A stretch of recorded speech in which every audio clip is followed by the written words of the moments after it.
Well, here we go. We got a squirrel, and we're going to teach you how to clean this thing. Squirrels are hairy little buggers, and if you don't do it right, you get all the skin off and all the hair still on the squirrel. We're going to show you today how to get this thing cleaned without much hair. First off, I want to show you the head shot. That makes squirrels right there. That makes squirrels came out down here a whole lot easier to clean. You know, if they're shot down here, just be careful. It can be cleaned up, but head shot's best. The first thing we want to do is get this squirrel entirely wet. Now you can do this outside if you don't have a mom or a wife that would tolerate this. I have a wonderful wife that puts up with everything I do, pretty much. But you can do this. You can also dunk it in, you know, a pail of water and use a pail of water, but running water is best. Okay, and this works for rabbits too. You know, cottontail rabbits. This is the same way now. Looks like it's been in the rain. Yep, you want him good and wet because it'll keep that hair from sticking so bad, for one thing. And then the other thing we want to do is keep our hands clean. No hair on my hands. Now we start out, you pinch him in the middle of the back, you run that sharp knife right in there, and immediately rinse the hair off. Now I've got a hole there big enough to get 2 fingers in there. I found out when my shoulder was in a sling that I can skin them with one hand and stand on their tail. I mean stand on their head. Wait a minute, sweetheart, I screwed up the video here. What'd you do? Got too close. Okay. Okay. Alright. So I've got, see how you just start pulling it apart. It takes a lot of strength to do this. Another thing you can do is just, once I grab a hold of that hide like that, I keep rinsing the hair off my fingers. I'm going to cut this little piece of hide right there. Don't cut through the belly, just cut the hide. Okay, I'm back on, got a hold of that. We're going to get this coming.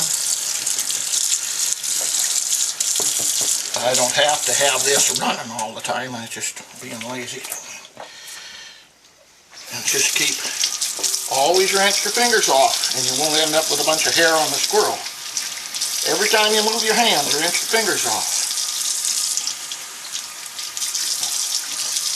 Now we go to the other side, the other end, I should say.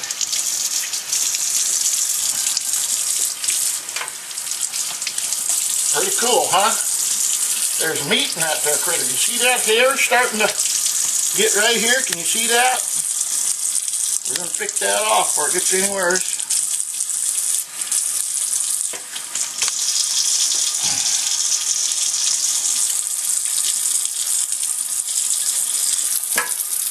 This is a female, by the way. I wish I could have left her till spring so she could have babies, but it didn't work out that way.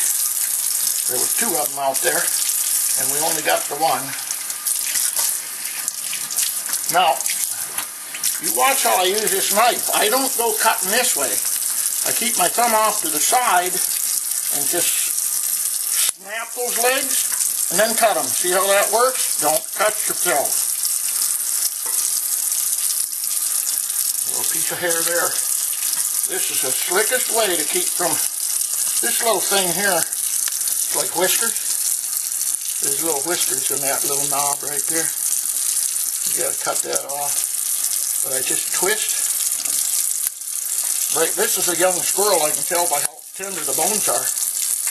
Now this is the head. We just go around the head. Like a yay. Isn't that nice? That bullet's clear up there. We've wasted no meat, no bloodshot, nothing. And same thing with the tail.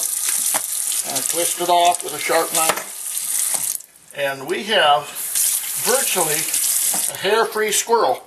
And you'll have to practice to get it to be that hair-free.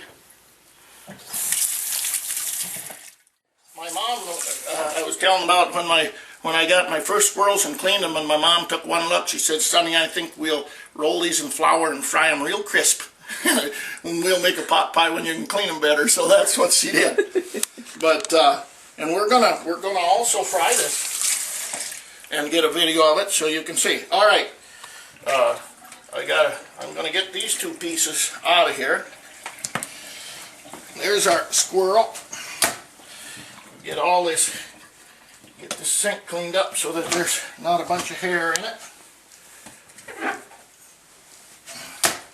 Rinse it down a little bit.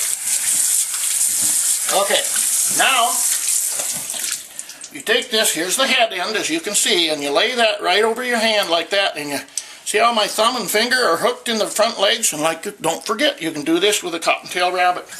Well, any kind of rabbit. If he ain't so big you can't hold him. Just take your knife, again, rinse it off, make sure there's no hair on there. Once you've got it this clean, there's no sense putting hair on it. And this is a head end, this is a belly up. We just go right in here. I got a good hold. See how I grip down on the body? And just kind of come up through there. And don't get too deep or you'll cut a gut. I should have sharpened my knife, I guess. There's a couple little glands here I always cut off. Again, don't point the knife at you, just kind of use it to scrape stuff. Keep your thumb out of line. Then you can come right up to the pelvis. Don't get too deep or you'll cut the bladder. Pop that. There we go. We're wide open. Isn't that beautiful? Now, I just start up on this end and start scraping anything that wants to scrape out of there. I scrape out. And I come down here and I can get under this a little better. And then you can come back up and pull those. You'll get onto it. All it takes is practice. I've probably done 2 or 3 squirrels in my lifetime. Oh, yeah, right. I think I've done a few more than that. 200 or 300 maybe. 2,000 or 3,000. 1,000, okay. Yeah. I figure I killed 2,000 squirrels while I was growing up, at least. There. That's mighty nice, clean looking affair there. Now, I'm going to rinse him off.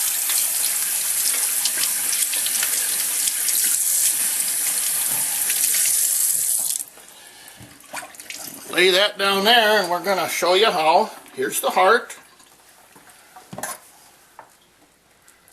If you're hungry, you want to get everything you can. Some people eat organ meats and some don't. But there's the heart. Clean that up a little bit. And then you got the liver. Now the liver,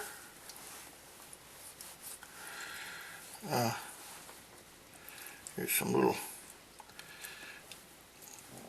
cords and tendons, whatever you want to call them here.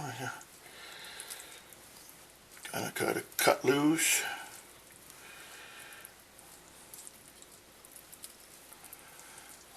There's nothing like going and getting your own meat.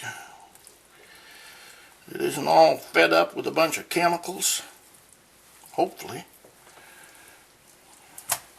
Now, see that? That's your gallbladder. You want to cut that out and make sure you don't puncture it or it'll get gall all over your liver. So you take a little bit of liver and sacrifice with it. See that?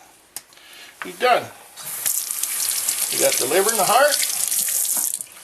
We got that beautiful piece of meat. Look at that.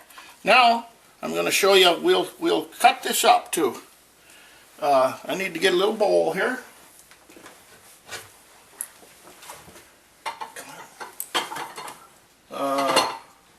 Maybe I'll get this bowl here. We'll have to wash that dish. I got a little blood on it. And throw those in there. Now, get over here close where you can see.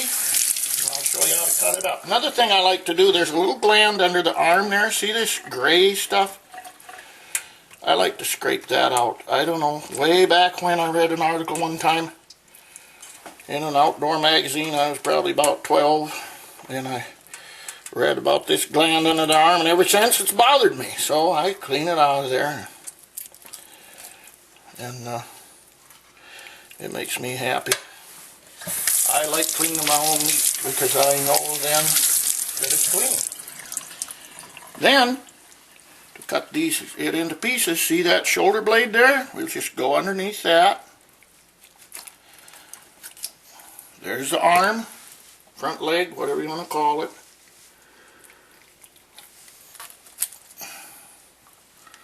Yep, I should have sharpened my knife before I started this, but that's alright. As long as we don't draw human blood, we're happy. Now, on the back end, you stay outside of this bone here. See that bone?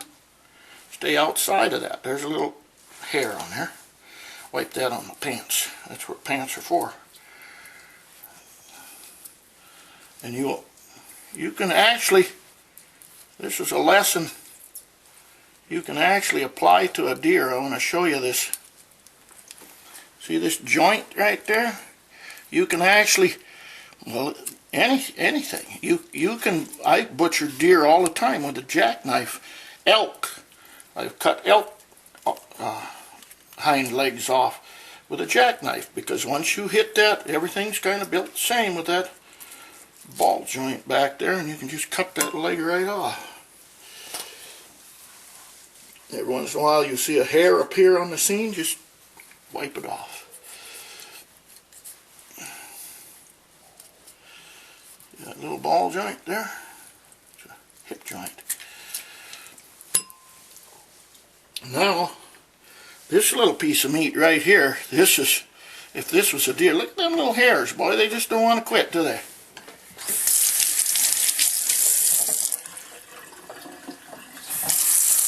Yeah, good enough. This little piece in here, this will be tenderloins on a deer and the chops on, you know. So we're just going to kind of pop that in two right about there.